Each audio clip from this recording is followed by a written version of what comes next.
자, 여러분 오늘도 저희 채널을 찾아주셔서 참말로 감사합니다. 예시하기 듣는 맛에 이 사랑방에 찾아오시는 분들의 발걸음이 제게는 큰 낙이랍니다. 본격적으로 이야기 보따리를 풀기 전에 저 아래 구독과 좋아요 버튼 한번 꾹 눌러주시면 그 정성이 제게는 아주 큰 힘이 되니 복채라 생각하시고 잊지 말고 꼭 좀 부탁드립니다. 그럼 오늘 들려드릴 기구하고도 애틋한 이야기 시작해보겠습니다. 때는 바야흐로 조선 팔도가 흰 눈으로 뒤덮인 엄동설한 그 중에서도 산세가 험하기로 소문난 강원도 깊은 골짜기 어느 외딴 마을의 이야기올시다. 며칠째 퍼붓는 눈발이 온 세상을 하얗게 지워버릴 기세로 내리던 밤이었지요. 칼바람이 문풍지를 찢을 듯이 울어대는 통에 산짐승조차 굴속에 숨죽이고 있을 법한 칠흑 같은 밤이었습니다. 이 깊은 산골 마을 어귀에는 다 쓰러져가는 초가삼간 하나가 위태롭게 서 있었는데 그곳에는 28 꽃다운 나이에 청산과부가 된 홍주라는 여인이 살고 있었답니다. 홍주는 본디 양반가 규수였으나 시집 온 지 달포 만에 서방님을 급병으로 잃고 시부모마저 연이어 세상을 뜨는 바람에 혈혈단신으로 이 적막강산에 남겨진 기구한 팔자였지요. 그녀의 자태를 묘사하자면 마치 한겨울 눈 속에 피어난 설중매 같았다 할까요? 쪽진 머리에는 변변한 비녀 하나 없이 낡은 나무 비녀를 꽂았고 3년 상을 치르느라 입은 소복은 여기저기 기운 자국이 역력했으나 그 맵시는 남루한 옷으로도 가릴 수 없는 고고함이 서려 있었습니다.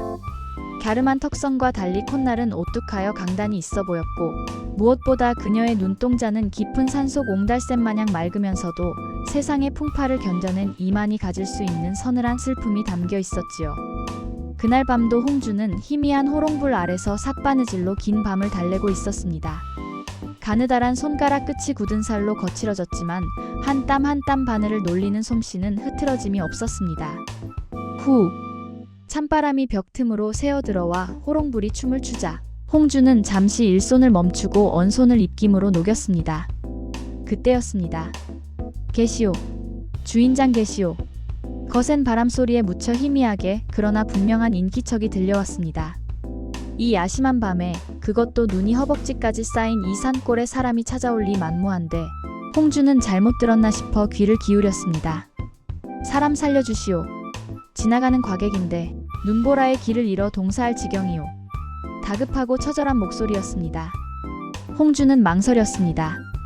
지압이 없는 과부의 집에 외간 남자를 들이는 것은 칠거지하게 버금가는 흉이 될 수도 있는 일이여 세상의 이목이 무서운 법이니까요.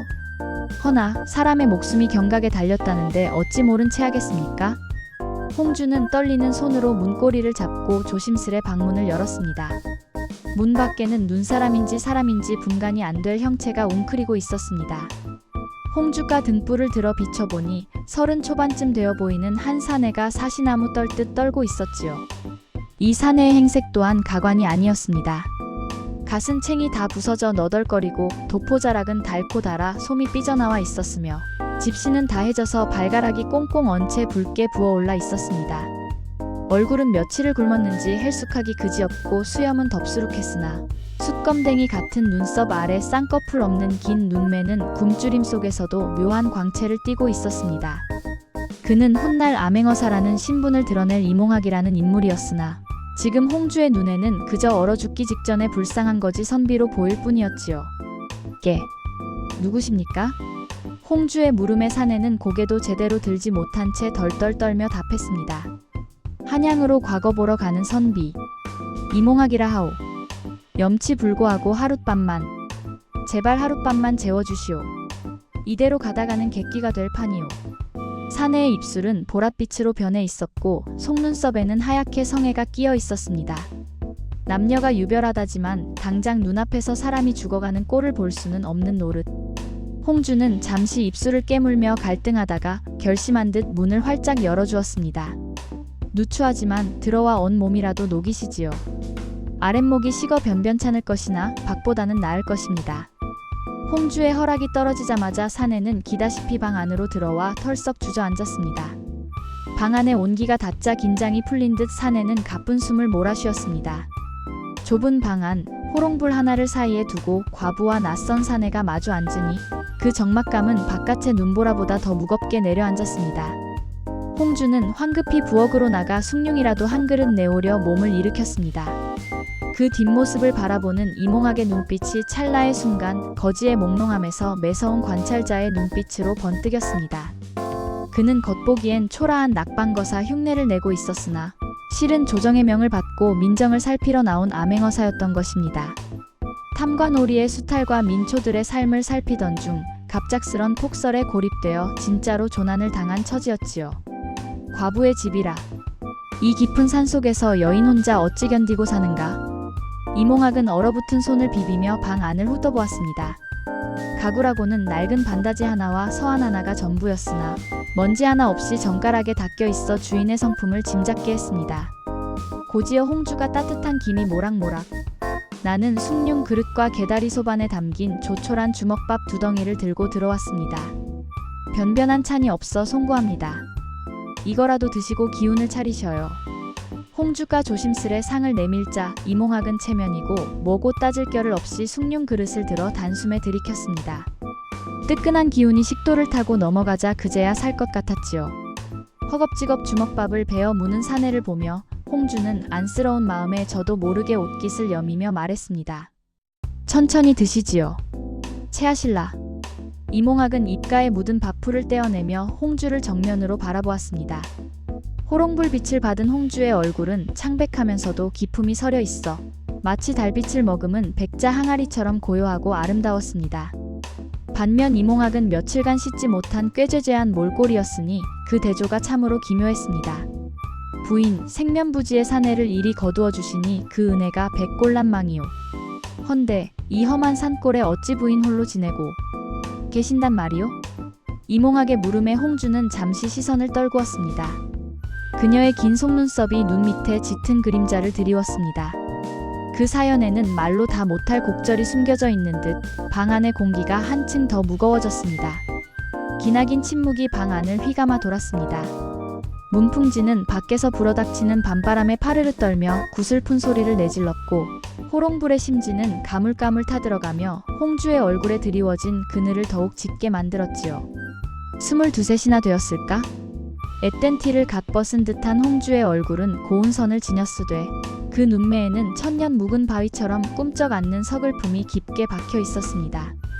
홍주는 메마른 입술을 달싹이다가 조심스레 입을 열었습니다.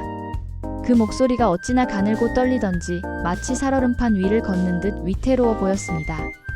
지압이 잃은 년이 무슨 곡절을 논하겠습니까? 그저 명줄이 즐겨 죽지 못해 살고 있을 뿐이지요. 3년 전 혼례를 치른 지 달포도 안 되어 서방님께서 급병으로 세상을 뜨셨습니다. 시댁 어르신들마저 연이어 변고를 당하시니 마을 사람들 입방아에 오르내리기를 집안 말아먹은 상가의 며느리라 하더이다. 그녀는 잠시 말을 멈추고는 옷소매 끝으로 눈가를 훔쳤습니다. 낡고 해진 무명 소복이었으나 티끌 하나 없이 정갈하게 손질된 맵시가 그녀의 성정을 짐작케 했습니다. 하얀 소복 위로 드러난 목선은 가냘프기 그지없었으나 꼿꼿이 세운 허리에서는 꺾이지 않는 대나무 같은 기계가 엿보였습니다. 친정 또한 몰락하여 갈 곳이 없던 차에 읍내에 어느 세도가가 수절하고 있는 저를 첩실로 들이려 흑심을 품고 사람을 보내 괴롭히기 시작했습니다. 정절을 지키고자 야반도주하여 이 깊은 산중까지 숨어들게 되었사옵니다. 인적 없는 이곳에서 화전이나 일구며 근근히 입에 풀칠이나 하고 사는 신세지요. 홍주의 이야기를 듣는 이몽학의 눈빛이 순간 매섭게 빛났습니다. 거짓골을 하고 있으나 본디 그의 나이 30 초반 한양 장안에서 내로라 하는 인재로 꼽히던 암행어사였으니 사람 보는 눈이 예사롭지 않았던 겝니다. 며칠을 굶어 퀭한 눈 속에서도 형형하게 살아있는 그의 동공이 홍주의 처연한 아름다움을 꿰뚫어 보았습니다. 그녀의 손을 보니 본래는 붓이나 잡았을 고운 손이 험한 산일로 터지고 갈라져 붉은 생채기가 가득했습니다. 그런데도 손톱 밑에 때 하나 끼지 않은 것을 보아하니 비록 몸은 험지에 있어도 마음만은 양반가의 법도를 잃지 않으려 발버둥치고 있음이 분명했지요. 방 안 풍경 또한 그러했습니다. 흙벽이 드러난 초가삼간 좁은 방이었지만 윗목에는 정화수 한 그릇이 정갈하게 놓여 있었고 낡은 반다지 위에는 먼지 한 톨 앉지 않았습니다. 이몽학은 먹던 숟가락을 조용히 내려놓았습니다. 목구멍까지 차오르던 허기는 가셨으나 가슴 한 구석이 묵직하게 조여오는 듯 했습니다. 제 목숨 하나 부지하기도 벅찬 이 과부가 생판 모르는 사내에게 내어준 이 주먹밥이 실은 그녀의 하루 끼니 전부일지도 모른다는 생각이 스쳤기 때문입니다. 부인, 내 비록 지금은 거렁뱅이 꼴을 하고 있으나 사람의 도리는 아는 자여. 이 귀한 음식을 염치 없이 받아먹었으니 내 반드시 갚을 길이 있을 것이오. 헌데 그 세도가 놈이 누구인지 여쭈어도 되겠소? 이몽학의 물음에 홍주는 고개를 가로저으며 씁쓸한 미소를 지었습니다. 호롱불 아래 비친 그녀의 미소는 마치 비에 젖은 복사꽃처럼 처연하여 보는 이의 애간장을 녹일 듯 했습니다. 지나가시는 과객께서 알아 무엇하시겠습니까? 그저 험한 꼴 당하지 마시고 날이 밝는 대로 어서 이곳을 뜨시는 게 신상에 이로울 것입니다. 그자들은 산짐승보다 더 무서운 이들이니까요. 그때였습니다. 밖에서 스산한 바람소리와 함께 댄잎이 서걱거리는 소리가 유난히 크게 들려왔습니다. 단순한 바람소리가 아니었습니다. 무언가 묵직한 것이 낙엽을 밟는 소리, 그리고 거친 숨소리가 섞여 있었지요. 홍주의 얼굴이 사색이 되며 숟가락을 쥔 손을 부들부들 떨기 시작했습니다. 이몽학은 본능적으로 곁에 두었던 보찜을 슬며시 끌어당기며 방문 쪽으로 온 신경을 집중했습니다. 문풍지 너머로 어른거리는 그림자가 하나가 아니었습니다. 인연, 문을 열어라. 안에 기척이 있는 것을 다 안다. 우레와 같은 고함 소리와 함께 낡은 살인문이 삐거덕 비명을 지르며 떨어져 나갈 듯 덜컹거렸습니다. 홍주는 27 꽃다운 나이에 청상이 되어 세상 풍파를 다 겪었다지만 이토록 살기 어린 고함 앞에서는 가녀린 어깨를 움츠릴 수밖에 없었습니다. 그녀의 얼굴은 백지장처럼 하얗게 질렸고 소복 입은 가슴은 널뛰듯 요동쳤습니다. 공포에 질려 입술을 깨무는 그녀의 모습은 마치 폭풍우 속에 홀로 핀 하얀 백꽃 마냥 위태롭기 그지없었습니다. 걔 누구냐? 야밤에 남의 집 문을 이리 함부로 부술듯 두드리는 놈들이. 이몽학이 짐짓 호통을 치며 자리를 고쳐 앉았습니다. 올해로 32, 헌원장부의 기상을 지녔으나 겉으로는 남루한 갓과 기운 두루마기를 걸친 초라한 과객 행색이었습니다. 허나 그갓 아래 번뜩이는 눈빛만큼은 밤하늘의 샛별처럼 서늘하고도 정기가 서려 있어 보는 이로 하여금 절로 오금을 저리게 할 위험이 숨겨져 있었지요. 뭐라? 웬 똥개 짖는 소리가 들리는구나. 쳐라. 문풍지가 찢겨나가며 문이 벌컥 열렸습니다. 찬 밤바람과 함께 훅 끼쳐오는 것은 역한 술 냄새와 피비린내였습니다. 방 안으로 들이닥친 것은 덩치가 산만한 장정 셋이었습니다. 그중 우두머리로 보이는 자는 얼굴에 흉측한 칼자국이 대각선으로 그어져 있어 가만히 있어도 험악하기가 이를 데 없었습니다. 그들은 홍주를 보자마자 입가에 비릿한 웃음을 흘렸습니다. 흐흐, 홍주 아씨. 우리 대감마님께서 아씨의 그 고운 자태를 잊지 못해 이 밤에 친히 가마를 대령하라 하셨소. 얌전히 따라 나서면 귀한 대접을 받을 것이오. 아니면 이 초가 삼간 태워 먹고 잿더미 위에서 끌려가시겠소? 칼자국 사내가 킬킬거리며 홍주의 팔목을 낚아채려 했습니다. 홍주는 비명도 지르지 못한 채 뒤로 물러나다 벽에 부딪혔고 두려움에 가득 찬 눈망울에는 눈물이 그렁그렁 맺혔습니다. 그녀의 손은 옷고름을 꽉 쥐고 있어 죽어도 정절을 꺾지 않겠다는 결기마저 느껴졌습니다. 바로 그 찰나였습니다. 허공을 가르는 바람소리가 슉 하고 나더니 칼자국 사내의 손등 위로 묵직한 노숟가락 하나가 날아와 꽂혔습니다. 악! 외마디 비명과 함께 사내가 손을 부여잡고 뒤로 주춤했습니다. 밥상머리에 얌전히 앉아있던 이몽학이 천천히 몸을 일으켰습니다. 그는 짐짓 혀를 차며 여유로운 목소리로 읊조렸습니다. 거참 밥맛 떨어지겠으리. 내 평생 팔도를 유람하며 숱한 놈들을 보았으나 과부의 침소에 흙발로 들이닥쳐 행패를 부리는 잡놈들은 또 처음 보오. 내 놈들은 어미 아비도 없느냐? 예의라곤 약에 쓰려 해도 없는 싼 것들이로고. 이놈이 내 놈은 뭐냐? 목숨이 2개라도 되느냐? 졸개들이 몽둥이를 치켜들고 이몽학을 에워쌌습니다. 좁은 방 안 호롱불이 일렁이며 벽에 거대한 그림자들을 만들어냈습니다.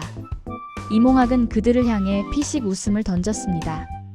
그의 입가에는 조소가 서려 있었으나 등 뒤에 숨긴 손은 이미 단단히 주먹을 쥐고 내공을 끌어올리고 있었습니다. 비록 겉모습은 초라한 선비이나 그의 정체는 조정에서 파견한 암행어사. 백성의 고열을 빠는 탐관오리와 그 수하들을 징벌하러 온 저승사자나 다름없었지요. 목숨은 하나다만 그 하나를 의로운 곳에 쓰고자 아껴두었다. 허나 내 놈들 같은 시정잡배들에게 쓸 목숨은 아니니 썩 물러가지 않으면 내 오늘 밤 몽둥이 찜질이 무엇인지 가르쳐 주마. 이몽학이 갓끈을 고쳐 매며 한 발짝 앞으로 나서자 그의 낡은 도포자락이 묘한 기세로 휘날렸습니다. 홍주는 떨리는 눈으로 그 넓은 등판을 바라보았습니다. 방금 전까지 그저 지나가는 샌님인 줄만 알았던 사내에게서 태산 같은 듬직함과 범접할 수 없는 기운이 뿜어져 나오고 있었습니다. 칼자국 사내는 손등의 고통도 잊은 채 본능적으로 느껴지는 살기에 흠칫하여 뒷걸음질을 쳤습니다. 방 안의 공기가 팽팽하게 당겨진 활시위처럼 터질 듯 긴장감으로 가득 찼습니다. 칼자국 사내가 비릿한 웃음을 흘리며 품에서 시퍼런 비수를 꺼내 들었습니다. 그 쇠붙이가 촛불을 받아 섬뜩한 빛을 뿜어내니 홍주는 헉하고 숨을 삼키며 주저앉고 말았습니다. 놈들의 눈에는 핏발이 서 있었고 하룻강아지범. 무서운 줄 모르는 이 샌님을 단칼에 베어버리겠다는 살기가 방 안을 가득 채웠지요. 이 맹랑한 놈 보게. 글줄이나 읽던 주둥이라 그런지 나불 때는 솜씨는 제법이다만 내 이 칼침 앞에서도 그 혀가 놀려질지. 어디 한번 보자. 칼자국이 눈짓을 주자 옆에 서 있던 덩치 큰 졸개 둘이 몽둥이를 쳐들고 이몽학을 향해 달려들었습니다. 좁은 주막방 아니라 피할 곳도 마땅치 않아 보이는 절체절명의 순간 홍주는 차마 그 끔찍한 꼴을 볼 수 없어 질끈 눈을 감았습니다. 어리석은 중생들이로고. 짧은 탄식과 함께 이몽학의 몸이 마치 버드나무 가지가 바람에 흔들리듯 유려하게 움직였습니다. 휙 하는 바람소리가 귓가를 스치더니 억 하는 외마디 비명이 연달아 터져나왔습니다. 홍주가 슬며시 눈을 뜨니 기가 막힌 광경이 펼쳐지고 있었습니다. 이몽학은 그 자리에 발도 떼지 않은 듯 서 있는데 달려들던 거구의 사내 둘은 제풀에 고꾸라져 바닥을 뒹굴고 있는 것이 아니겠습니까? 그의 손에는 언제 집어들었는지 모를 젓가락 한 짝이 들려 있었는데 그것으로 사내들의 손목혀를 정확히 가격한 모양이었습니다. 낡은 갓 아래로 드러난 이몽학의 눈빛은 더 이상 곤궁한 선비의 것이 아니었습니다. 30 초반의 나이임에도 그 눈동자 속에는 겹의 깊은 물속 같은 고요함과 먹잇감을 노리는 매의 날카로움이 공존하고 있었습니다. 내 놈 정체가 뭐냐?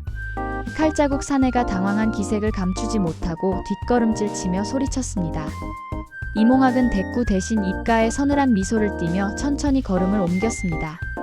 촛불 그림자가 일렁이며 벽에 비친 그의 그림자를 거인처럼 키워놓았습니다. 지나가던 과객이라 하지 않았느냐. 다만 불의를 보면 참지 못하는 고약한 성미를 가졌을 뿐이다. 말이 끝나기도 전에 칼자국이 악을 쓰며 비수를 휘둘렀습니다. 허공을 가르는 날카로운 소리가 홍주의 고막을 찢을 듯 울렸으나 이몽학은 도포자락을 넓게 펼쳐 그 칼날을 나비처럼 휘감아버렸습니다. 촤르륵 낡은 천이 칼을 감싸는가 싶더니 이몽학의 하얀 손이 전광석화처럼 뻗어나가 사내의 명치를 가격했습니다. 퍽 하는 둔탁한 소리와 함께 칼자국 사내의 몸이 허수아비처럼 붕 떴다가 문방 마루로 처박혔습니다. 순식간에 벌어진 일이었습니다. 방 안에는 거친 숨소리조차 잦아들고 오직 타닥타닥 타들어가는 초심 소리만이 정적을 메웠습니다. 홍주는 넋을 잃고 그 뒷모습을 바라보았습니다. 25, 청산과부가 되어 세상 모든 풍파를 홀로 견뎌야 했던 그녀의 눈에 지금 이 사내는 하늘에서 내려온 신장과도 같아 보였습니다. 초라한 행색 속에 감춰진 저 강인한 어깨와 흔들림 없는 태산 같은 기세. 두려움에 떨던 홍주의 가슴 속에서 난생 처음 묘한 안도감과 함께 뜨거운 것이 울컥 치솟았습니다. 이몽학이 흐트러진 갓끈을 다시 매만지며 천천히 몸을 돌려 홍주를 바라보았습니다. 방금 전에 살벌했던 기운은 씻은 듯 사라지고 다시금 서글서글한 눈매의 선비로 돌아와 있었습니다. 놀라게 해드려 송구합니다, 부인. 다치신 데는 없으신지요? 그의 목소리는 봄바람처럼 부드러웠으나 홍주는 아직 진정되지 않은 가슴을 쓸어내리며 떨리는 입술을 달싹였습니다. 소복 입은 그녀의 창백한 볼 위로 붉은 홍조가 번져나갔습니다. 이것이 단순히 놀란 탓인지 아니면 다른 연유 때문인지 그녀 자신조차 알 수 없었습니다. 홍주는 마른 침을 한번 삼키고는 옷고름을 꽉 쥔 하얀 손에 힘을 주었습니다. 그 손등 위로 파르라니 도단한 핏줄이 그녀가 얼마나 애써 평정심을 찾으려 하는지를 여실히 보여주고 있었지요. 25, 꽃다운 나이에 지아비를 잃고 칠흑 같은 밤을 홀로 지새우며 단련해 온 인내심이었으나 눈앞의 사내 앞에서는 그 견고한 둑이 속절없이 무너져 내리는 듯 했습니다. 그녀는 고개를 숙여 시선을 낮추었으나 사내의 낡은 집신과 그 위로 드러난 발목의 굳건함마저도 가슴을 두근거리게 하니 참으로 야속한 노릇이었습니다. 선비님, 덕분에 무사합니다. 겨우 입을 떼어 뱉은 말은 모기 소리만큼이나 작았습니다. 홍주는 황급히 고개를 숙인 채 뒷걸음질을 쳤으나 눈앞에 어른거리는 잔영은 좀채 지워지지 않았습니다. 방금 전 이몽학이 놈들을 제압할 때 번뜩였던 그 서늘하고도 뜨거운 눈빛, 그것은 서책이나 파고드는 유약한 샌님의 것이 아니었습니다. 찢어진 소매 사이로 언뜻 비쳤던 쇠줄처럼 단단하게 얽힌 팔뚝의 근육과 거친 호흡을 내뱉을 때마다 들썩이던 넓은 가슴팍은 오랫동안 잊고 살았던 사내라는 존재의 강렬한 향취를 그녀의 코끝에 훅 끼얹고 지나갔던 것입니다. 이몽학은 그런 홍주의 당혹감을 눈치챘는지 짐짓 헛기침을 하며 한 걸음 물러섰습니다. 그는 겉보기엔 허허실실 웃고 다니는 한량 같아 보였으나 속은 천길 물속보다 깊은 사내였습니다. 달빛에 비친 홍주의 모습은 가히 절경이라 할 만했습니다. 상아처럼 매끄러운 이마며 놀란 토끼처럼 동그랗게 뜬 눈망울, 그리고 소복의 기뒤로 드러난 가녀린 목선은 무사내의 애간장을 녹이고도 남음이 있었습니다. 허나 이몽학은 그저 덤덤한 척 뒷짐을 지며 딴청을 피웠습니다. 지금 그가 품은 임무는 여인네의 치마폭보다 훨씬 무겁고 위험한 것이었으니까요. 놀란 가슴에는 찬물이 약이라 하더이다. 저기 우물가에 가서 물 한 바가지 떠올 터이니 부인께서는 잠시 숨을 고르시지요. 이몽학이 돌아선 등 뒤로 보찜을 고쳐매는 소리가 들렸습니다. 낡아빠진 페랭이 아래로 삐져나온 머리칼이 밤바람에 흩날렸습니다. 홍주는 그 무심한 배려에 또 한 번 가슴이 철렁했습니다. 행색은 비록 빌어먹을 거지 꼴을 하고 있어도 말투나 행동거지 하나하나에 뼈대 있는 가문이 기품이 배어나오니 도대체 이 사내의 정체가 무엇인지 궁금증이 꼬리에 꼬리를 물고 피어올랐습니다. 밤 공기는 차가웠으나 홍주의 볼은 여전히 복사꽃 마냥 붉게 달아올라 식을 줄을 몰랐습니다. 저잣거리 왈패들에게 희롱당할 뻔했던 수치심은 온데간데 없고 그 자리를 채운 것은 알 수 없는 기대감과 두려움이 뒤섞인 묘한 감정이었습니다. 그녀는 떨리는 손을 들어 가슴에 얹었습니다. 쿵쿵쿵. 심장이 어찌나 세차게 뛰는지 얇은 저고리 밖으로 그 소리가 새어나갈까 겁이 날 지경이었습니다. 과부의 정절이라 그것은 목숨보다 중한 것이라 배웠거늘 어찌하여 낯선 사내의 뒷모습에 이리도 마음이 요동친단 말입니까? 주막 마당 한 구석 쌀이비가 아무렇게나 세워져 있는 담벼락 아래에는 풀벌레 소리만이 요란했습니다. 이몽학이 저만치 우물가로 걸어가 두레박을 내리는 소리가 첨벙하고 정적을 깼습니다. 그 소리에 홍주는 퍼뜩 정신을 차리고 옷매무새를 가다듬었습니다. 흐트러진 머리카락을 귀 뒤로 넘기며 그녀는 깊은 숨을 들이마셨습니다. 밤하늘엔 둥근 달이 시리도록 밝게 떠 있어 마치 그녀의 흔들리는 마음을 빤히 내려다보는 듯했습니다. 달빛이 어찌나 밝은지 마당에 드리운 감나무 그림자가 수묵화처럼 짙게 내려앉았습니다. 홍주는 숨을 죽이고 우물가에 선 사내의 등짝을 훔쳐보았습니다. 나이 30이나 되었을까? 갓 그는 낡아 헤어지고 도포자락은 흙먼지에 절어 허름하기 짝이 없었으나 두레박을 끌어올리는 어깨의 놀림만은 범상치 않은 기운이 서려 있었습니다. 첨벙 촤르르. 길어 올린 우물물을 나무 바가지에 가득 담아 사내는 거침없이 얼굴을 씻어내렸습니다. 달빛을 머금은 물방울이 그의 굵은 턱선을 타고 흘러내려 젖은 옷깃을 적시는데 그 모습이 홍주의 눈에는 마치 가뭄 끝에 내리는 단비처럼 시원하면서도 한편으론 가슴 한 구석을 찌릿하게 만드는 불씨와도 같았습니다. 남녀가 유별하고 더구나 자신은 지아비를 잃고 수절하는 28배 과부 신세이건을 야심한 밤 낯선 사내의 물 묻은 얼굴을 훔쳐보며 침을 삼키다니 삼강오륜이 땅에 떨어진 게 아니고 무엇이겠습니까? 홍주는 스스로의 뺨을 찰싹 때리고 싶었으나 발이 땅에 붙어버린 듯 꼼짝도 할 수가 없었습니다. 사내 이몽학이 물기를 대충 소매로 훔쳐내고는 천천히 몸을 돌렸습니다. 달빛을 등지고 선 탓의 표정은 그늘져 잘 보이지 않았으나 그 눈빛만은 어둠 속에서도 형형하게 빛나 홍주의 심장을 꿰뚫는 듯 했습니다.